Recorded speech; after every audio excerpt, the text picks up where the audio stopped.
வணக்கம். இன்றைக்கி நம்ம பார்க்க போகிற சமையல் என்னென்னு பார்த்தீங்கன்னா, ஒரு 4 வகையான சைடிஷ் ரெசிபி தான் பார்க்க போகிறோம். இந்த 4 வகையான சைடிஷும் ரசம் சாதம், சாம்பார் சாதம், தயிர் சாதம் எல்லாத்துக்குமே சூப்பராக இருக்கும். டேஸ்ட்டு நல்லா அட்டகாசமாக இருக்கும். ஸோ வாங்க இந்த 4 வகையான சைடிஷ் ரெசிபி எப்படி செய்யலாங்கிறத பார்க்கலாம்.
இப்போ ஒரு பேன் எடுத்துக்கலாம். இதில் வந்து தேவையான அளவுக்கு எண்ணெய் சேர்த்துக்கலாம்.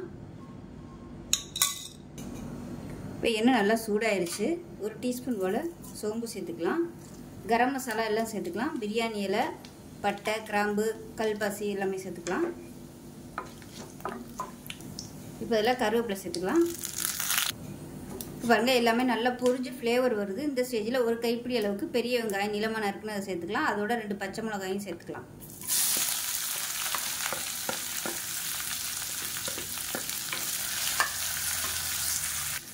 வெங்காயம் வதங்குறதுக்கு உப்பு சேர்த்துக்கலாம்.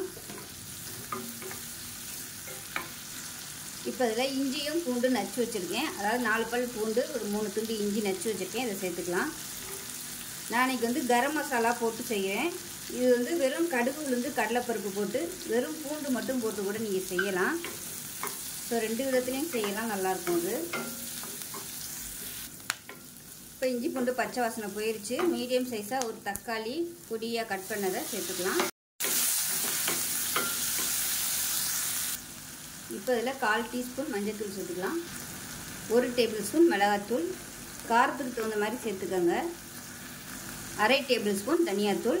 தனியாத்தூள் வந்து கம்மியாக சேர்த்துக்கோங்க. இது எல்லாமே நல்லா வதங்கட்டும்.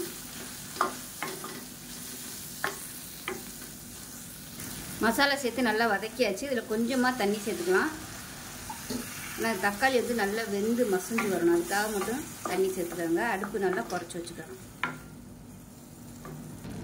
தக்காளி ஓரளவுக்கு நல்லா மசிஞ்சு வந்துருச்சு. இந்த ஸ்டேஜில் தேங்காய் கசகசா அரைச்சது வந்து ஒரு 3 டேபிள் ஸ்பூன் சேர்த்துக்கலாம். இது வந்து நீங்கள் பாலை எடுத்து சேர்க்குறதுனாலும் சேர்த்துக்கலாம். நான் வந்து அப்படியே அரைச்சிட்டு சேர்த்துருக்கேன், நைஸாக அரைச்சிட்டு. இப்போ இதையும் கலந்து விட்டுட்டு சிம்மில் விட்டுடலாம். அப்படியே நல்லா எண்ணெய் தெளிஞ்சு வரணும். தேவைப்பட்டால் கொஞ்சமாக தண்ணி சேர்த்துக்கலாம். தண்ணி சேர்த்துட்டு நல்லா கொதிக்க விட்டுக்கோங்க, எண்ணெய் பிரிஞ்சு வரட்டும். இப்போ பாருங்கள், ஓரளவுக்கு நல்லா வெந்து லைட்டாக எண்ணெய் பிரிய ஆரம்பிக்குது. இந்த ஸ்டேஜில் உப்பு பத்தலை, அதனால் கொஞ்சமாக நான் வந்து உப்பு சேர்த்துக்கிறேன். உருளைக்கிழங்கு வேக வைக்கையில் உப்பு சேர்த்துக்கோங்க. அப்படி உப்பு சேர்க்கலைன்னா இந்த கிரேவியில் கொஞ்சம் உப்பு சேர்த்துக்கோங்க. கொஞ்சமாக இதில் உப்பு சேர்த்தா போதும். நான் உருளைக்கிழங்கு வேக வைக்கல உப்பு போடலை, அதனால் இதில் வந்து கொஞ்சம் உப்பு அதிகமாக போட்டிருக்கேன். இப்போ பார்த்தீங்கன்னா ஒரு 1/4 கிலோ அளவுக்கு உருளைக்கிழங்கு வேக விட்டு எடுத்து வச்சுருக்கேன். நல்லா சாஃப்டாக வேக விட்டு எடுத்துக்கோங்க, அப்போ தான் இந்த கிரேவிக்கு நல்லாயிருக்கும். இப்போ நல்லா கலந்து விட்டுட்டு அடுப்பு நல்லா சிம்மில் விட்டுறலாம். கொஞ்ச நேரத்துக்கு அப்படியே சிம்மில் இருக்கட்டும், அப்போ தான் இந்த மசாலா எல்லாமே நல்லா உருளைக்கிழங்குல இறங்கும். இப்போவே நல்ல ஃப்ளேவராக இருக்குது. இப்போ பாருங்கள், உருளைக்கிழங்கு மசாலா வறுவல் சூப்பராக ரெடி ஆயிடுச்சு. மேலாப்பில் கொத்தமல்லியை சேர்த்துட்டு நல்லா கலந்து விட்டுடலாம். அவ்வளோதான், கல்யாணம் விட்டு உருளைக்கிழங்கு மசாலா ரெடி ஆயிடுச்சு. சூப்பராக இருக்கும். ரசம் சாதம், சாம்பார் சாதம், தயிர் சாதத்துக்கெலாம் இது மாதிரி தொட்டு சாப்பிட்டிங்கன்னா அருமையாக இருக்கும். ஸோ இந்த வீடியோ பிடிச்சிச்சுன்னா லைக் பண்ணுங்கள், கமெண்ட் பண்ணுங்கள், சேனலை சப்ஸ்கிரைப் பண்ணுங்கள், பக்கத்தில் பெல் பட்டனை ப்ரெஸ் பண்ணுங்கள். நன்றி. பேன் சூடானதும் மெஷரிங் கப்பில் 1/2 கப் அளவுக்கு முருங்கைக்கீரை வந்து நல்லா கழுவிட்டு எடுத்து வச்சுக்கோங்க, தண்ணி இல்லாமல். இப்போ இது வந்து நல்லா வறுத்துக்கலாம். நல்லா முறுமுறுன்னு வர அளவுக்கு வறுத்து எடுத்துக்கலாம்.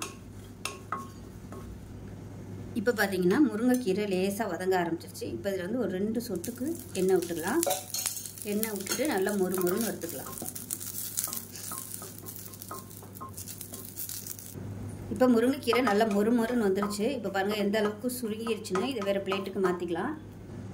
இப்போ அதே கடாயில் 1/2 டேபிள் ஸ்பூன் உளுந்து சேர்த்துக்கலாம், 1/2 டேபிள் ஸ்பூன் பாசிப்பருப்பு, 1/2 டேபிள் ஸ்பூன் சீரகம். இப்போ இது எல்லாத்தையுமே நல்லா வறுத்துக்கலாம். இது கூடவே 6 வரமிளகா சேர்த்துக்கலாம். காரத்துக்கு தகுந்த மாதிரி சேர்த்துக்கோங்க. நான் வந்து ஒரு 6 சேர்த்துருக்கேன். இது எல்லாமே நல்லா வறுத்துக்கலாம். இப்போ எல்லாமே வறுபட்டுருச்சு. இதில் 1/2 டேபிள் ஸ்பூன் வெள்ளை எள்ளு சேர்த்துக்கலாம். இதை கடைசியாக போட்டுக்கலாம். இப்போ இந்த எள்ளு வந்து வெடிக்க ஆரம்பிக்கும். இந்த ஸ்டேஜில் வந்து நம்ம எடுத்துடலாம். பாருங்கள், எள்ளு வெடிக்க ஆரம்பிச்சிருச்சு. வேறு பிளேட்டுக்கு மாற்றிக்கலாம். இப்போ இது மிக்ஸி ஜாரில் சேர்த்துருக்கேன். இது ஆறட்டும். ஆறுனதுக்கப்புறம் நல்லா நைஸாக அரைச்சிக்கலாம். இப்போ பார்த்தீங்கன்னா ஒரு கடாயில் தண்ணி ஊற்றி வச்சுருக்கேன். இப்போ தண்ணி வந்து நல்லா கொதிக்க ஆரம்பிச்சிருச்சு. இப்போ இதில் வந்து நம்ம உருளைக்கிழங்க வேக விட்டு எடுத்துக்கலாம். அதாவது ரொம்ப வேக்காடு வந்து கொடுக்கக்கூடாது. லைட்டாக அந்த உருளைக்கிழங்கு போட்டு 1 நிமிஷம் மட்டும் அந்த சூட்லேயே வந்து உருளைக்கிழங்கு இருந்தால் போதும். அதிலே வந்து ஒரு 1/2 வேக்காடு வெந்துடும். அதுக்கப்புறம் நம்ம பொடியெல்லாம் போட்டு வறுக்கையில் மீதி வந்து வெந்துடும். அதனால் ரொம்ப கொலைய விட்டுறக்கூடாது, ரொம்ப முக்கியம். இப்போ இந்த உருளைக்கிழங்கு வேக வைக்கிறதுக்கு உப்பு சேர்த்துக்கலாம். இப்போ பாருங்கள், கொதிக்க ஆரம்பித்து 1 நிமிஷம் ஆயிடுச்சு. இந்த அளவுக்கு இருந்தால் போதும். இப்போ இதை வந்து வடித்து எடுத்துக்கலாம். இப்போ ஒரு கடாயை எடுத்துக்கலாம். கடாயில் வந்து எண்ணெய் சேர்த்துக்கலாம். உருளைக்கிழங்கு வந்து நல்லா ரோஸ்ட் பண்ணணும், அதனால் எண்ணெய் கொஞ்சம் கூடுதலாகவே சேர்த்துக்கலாம். எண்ணெய் சூடானதும் 1 டீஸ்பூன் போல் கடுகு சேர்த்துக்கலாம், 1 டீஸ்பூன் சோம்பு சேர்த்துக்கலாம், கருவேப்பிலை சேர்த்துக்கலாம். ஒரு 3 பல் பூண்டு நச்சு வச்சுருக்கேன், அதையும் சேர்த்துக்கலாம்.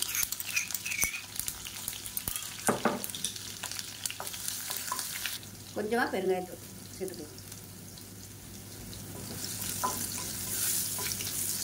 பூண்டு வந்து ஓரளவுக்கு நல்லா செவக்க ஆரம்பிச்சிருச்சு. இப்போ இந்த ஸ்டேஜில் நம்ம வேக வச்சுருக்க உருளைக்கிழங்க சேர்த்துக்கலாம். சேர்த்துட்டு உருளைக்கிழங்கு சேர்த்துட்டு ஒரு 2 நிமிஷம் நல்லா சுருண்டு வர அளவுக்கு வறுத்துக்கலாம்.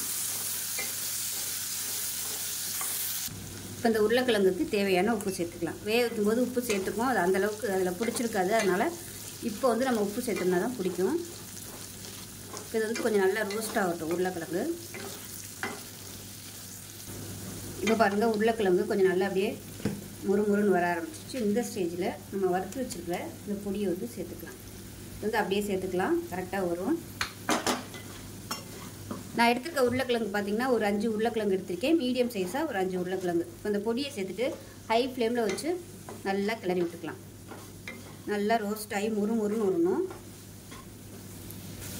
இப்போ இதில் வந்து எக்ஸ்ட்ரா மிளகாத்தூள் வந்து நான் கொஞ்சமாக சேர்த்துக்கிறேன். நல்லா காரமாக இருக்கணுங்கிறதுக்காக நான் வந்து சேர்த்துருக்கேன். உங்களுக்கு விருப்பப்பட்டால் நீங்கள் சேர்த்துக்கோங்க. ஒரு 2 நிமிஷம் நல்லா ஹை ஃப்ளேமில் பரட்டி விட்டுட்டு அடுப்பு நல்லா குறைச்சி வச்சுட்டு அப்பப்போ நல்லா கிளறி விட்டு நல்லா ரோஸ்ட் ஆகி வர அளவுக்கு கிளறி விட்டுக்கலாம். இப்போ பாருங்கள் நல்லா மொறுன்னு வந்துருச்சு. பார்க்கையிலே உங்களுக்கு தெரியும் நல்லா அருமையாக வந்துருச்சு. அவ்வளோதான். உப்பெல்லாம் செக் பண்ணி பார்த்துட்டு பத்தலைன்னா உப்பு போட்டு கிளறிக்கோங்க. எனக்கு எல்லாமே கரெக்டாக இருக்குது. சாம்பார் சாதம், ரசம் சாதம், தயிர் சாதத்துக்கெலாம் சூப்பராக இருக்கும். இது மாதிரி செஞ்சு பாருங்கள். செஞ்சு பார்த்துட்டு எப்படி இருந்துச்சுங்கிறத சொல்லுங்கள். வீடியோ பிடிச்சிச்சுன்னா லைக் பண்ணுங்கள், கமெண்ட் பண்ணுங்கள், சேனலை சப்ஸ்கிரைப் பண்ணுங்கள், பக்கத்தில் பெல் பட்டனை ப்ரெஸ் பண்ணுங்கள். நன்றி. வறுவல் எப்படி செய்யலாங்கிறத பார்க்கலாம். இப்போ ஒரு மிக்ஸி ஜார் எடுத்துக்கலாம். இதில் வந்து 20 சின்ன வெங்காயம் சேர்த்துக்கலாம். இப்போ இதில் 15 வரமிளகாய் சேர்த்துக்கலாம். இது வந்து சின்னதாக இருக்கிறதுனால 15 எடுத்திருக்கேன். பெருசாக இருந்தால் நீங்கள் 10 எடுத்திங்கன்னா போதும். காரத்துக்கு தகுந்த மாதிரி சேர்த்துக்கோங்க. இப்போ இதில் 1 டேபிள் ஸ்பூன் அளவுக்கு சோம்பு சேர்த்துக்கலாம். 1 கைப்பிடி அளவுக்கு கருவேப்பிலை சேர்த்துக்கலாம். இப்போ இது வந்து நல்லா அரைச்சிட்டு வந்துடலாம். இந்த அளவுக்கு அரைச்சிக்கோங்க.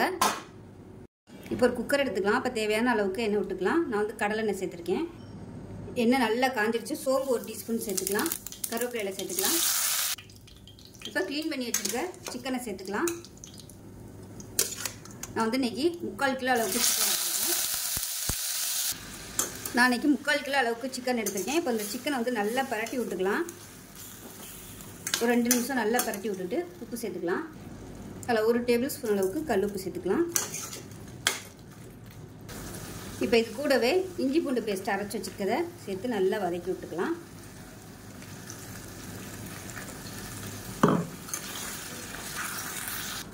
இதை மூடி வச்சிடலாம். விசில் போடலை, அப்படியே அந்த சூட்லேயே வந்து கொஞ்சம் நல்லா வேகட்டும்.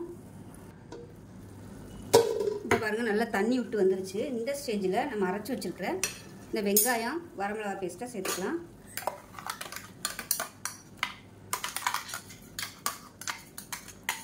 சேர்த்துட்டு நல்லா பரட்டி விட்டுக்கலாம். இப்போ இதில் நான் 1 டேபிள் ஸ்பூன் அளவுக்கு மிளகாத்தூள் சேர்த்துக்கிறேன். இந்த மிளகாத்தூள் வந்து காரம் கம்மியாக தான் இருக்கும், அதனால் 1 டேபிள் ஸ்பூன் சேர்த்துருக்கேன்.